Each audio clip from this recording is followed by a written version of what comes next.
Ehson degani faqat 4 oqsoqol chaqirib dasturxon solish shumaylik, jon akalar. Ehson degan so'z chiroyli ish qilish degani, go'zal ish qilish degani, professional bo'lish degani. Mana o'zbekchasini aytaymi?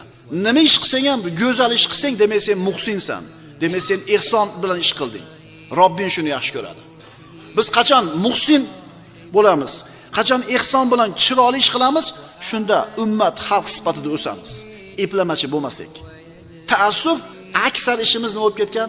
Eplamachilik bo'lib ketgan. To'g'rimi?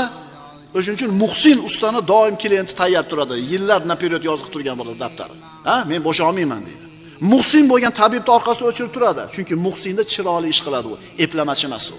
Dinimiz birodarlar ehsonga, chiroyli ish tutishlikka buyuradi. Hatto birodarlar mana zarar yetadigan gazandalar bor, chayon bor, ilon bor, o'rgimchak bor. Mana shularni qatl qilishlikka buyuradi shariatimiz. Endi mana shu chayonni qatl qilishida ham chiroyli ish tutishlik